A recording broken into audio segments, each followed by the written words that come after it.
Curfew দিয়ে গণহত্যা, সালমান আনিসুলের বিচার শুরুর আদেশ। আমাদের ক্রিকেটারকে অপমান করা মানে দেশকে অপমান করা, বললেন মির্জা ফখরুল। খালেদা জিয়া ভোটাধিকার ও গণতন্ত্রের লড়াইয়ে দেশের মানুষকে সাহস জুগিয়েছেন, বললেন সাইফুল হক। এবং সর্বশেষ জানাবো, জামায়াত আমিরের সঙ্গে যে আলোচনা হলো চীনা রাষ্ট্রদূতের। শুনছিলেন সংবাদ শিরোনাম। পুরো খবর জানতে ভিডিওটি শেষ পর্যন্ত দেখুন। সর্বশেষ খবর পেতে চ্যানেলটি সাবস্ক্রাইব করুন। এবারে জানিয়ে দিব বিস্তারিত। কারফিউ দিয়ে গণহত্যা, সালমান আনিসুলের বিচার শুরুর আদেশ। জুলাই আগস্টে কারফিউ দিয়ে গণহত্যায় উস্কানিসহ মানবতাবিরোধী অপরাধের মামলায় ক্ষমতাচ্যুত প্রধানমন্ত্রী শেখ হাসিনার উপদেষ্টা সালমান এফ রহমান ও সাবেক আইনমন্ত্রী আনিসুল হকের বিরুদ্ধে আনুষ্ঠানিক অভিযোগ গঠনের মাধ্যমে বিচার শুরুর আদেশ দিয়েছেন ট্রাইব্যুনাল। সোমবার আন্তর্জাতিক অপরাধ ট্রাইব্যুনাল ১-এর চেয়ারম্যান বিচারপতি মোহাম্মদ গোলাম মর্তুজা মজুমদারের নেতৃত্বাধীন ৩ সদস্যের বিচারিক প্যানেলে আদেশ দেন। বাকি সদস্যরা বিচারপতি মোহাম্মদ শফিউল আলম মাহমুদ এবং অবসরপ্রাপ্ত জেলা ও দায়রা জজ মোহাম্মদ মহিতুল হক এনাম চৌধুরী। মামলাটি আজ ১১ নম্বর কার্যতালিকায় ছিল। প্রথমে সালমান আনিসুলের অব্যাহতি চেয়ে আইনজীবীদের আবেদন খারিজ করে দেন ট্রাইব্যুনাল। পরে তাদের বিরুদ্ধে আনা অভিযোগ পড়া শুরু করেন বিচারপতি মোহাম্মদ শফিউল আলম মাহমুদ। এদিন সকালে কারাগার থেকে প্রিজন ভ্যানে করে এই ২ আসামিকে ট্রাইব্যুনালে আনে পুলিশ। এর আগে ৬ জানুয়ারি তাদের পক্ষে শুনানি করেন জ্যেষ্ঠ আইনজীবী মনসুরুল হক চৌধুরী। শুনানিতে নিজের ক্লায়েন্টদের নির্দোষ দাবি করে চার্জ গঠন না করতে আবেদন করেন তিনি। একই সঙ্গে অব্যাহতি চান। তবে প্রসিকিউশনের পক্ষে সালমান ও আনিসুলের বিরুদ্ধে অভিযোগ গঠনের আর্জি জানানো হয়। উভয় পক্ষের শুনানি শেষে আদেশের জন্য আজকের দিন নির্ধারণ করেন ট্রাইব্যুনাল। এর আগে ৪ ডিসেম্বর অভিযোগ আমলে নেন ট্রাইব্যুনাল ১। একই দিন সকালে ফরমাল চার্জ দাখিল করে প্রসিকিউশন। আমাদের ক্রিকেটারকে অপমান করা মানে দেশকে অপমান করা, বলছেন মির্জা ফখরুল। আমাদের ক্রিকেটারকে অপমান করা মানে দেশকে অপমান করা বলে মন্তব্য করেছেন বিএনপি মহাসচিব মির্জা ফখরুল ইসলাম আলমগীর। সোমবার ঠাকুরগাঁওয়ে নিজ বাসভবনে সাংবাদিকদের তিনি এসব কথা বলেন।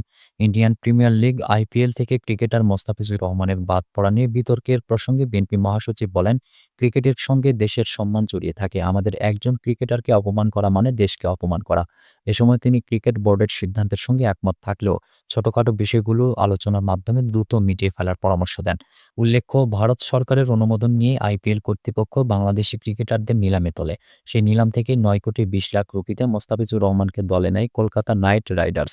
তবে ভারতের কট্টরপন্থীদের চাপের মুখে বিসিসিআইয়ের নির্দেশে পরে কলকাতা মোস্তাফিজকে ছেড়ে দেয়।